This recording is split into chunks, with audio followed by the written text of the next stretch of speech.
Okay, so I wrote a short story called Waiting.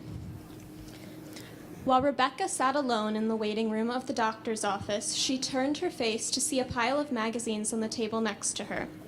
She reached her hand to the table before feeling a sudden twinge in her left elbow. Wrong arm, she thought to herself. She scanned the table quietly, weighing all the different options of magazine choice, before eventually deciding on an issue of People magazine.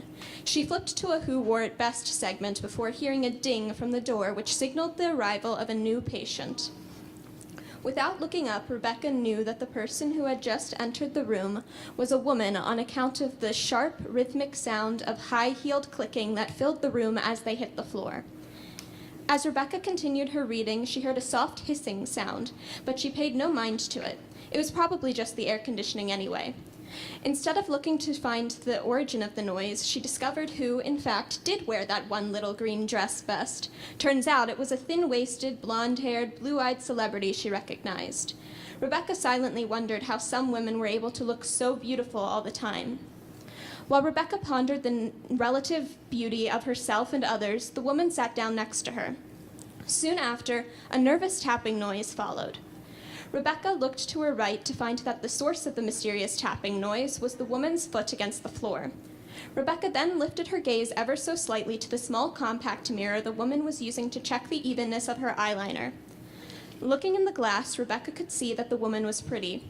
She had a nice symmetrical face, good bone structure, and two strikingly gorgeous blue eyes. Really, she was probably pretty enough to be found on the cover of one of Rebecca's magazines. How could a woman with such stunning eyes not be in a magazine?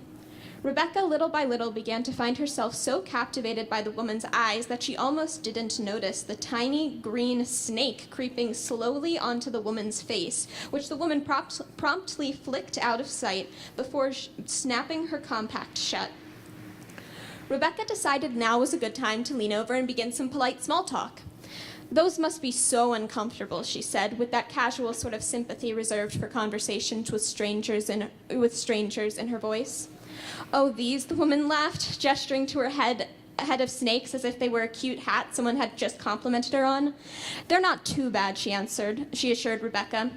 Then, for a second, she paused, and Rebecca thought the woman looked as if she had turned herself to stone. "Honestly," she began again, "the worst part isn't even them. It's all the oh-so-clever people who think they're being real clever real original when they call me Medusa." "Oh, that must be terrible," Rebecca responded, relieved that she had refrained from sharing her comment about turning into stone. "Oh," the woman laughed again, "you get used to things like that when you have snakes for hair." Then she brushed away another slithering serpent from her hair nonchalantly. There was another pause in the conversation, and Rebecca had nearly returned to her magazine before the woman stretched out her hand to Rebecca, gave a soft but genuine smile, and introduced herself. "My name's Alexandria." Her smile was very beautiful, perhaps even more beautiful than her eyes. Rebecca shook Alexandria's hand and said, "My name's Rebecca. Nice to meet you," smiling.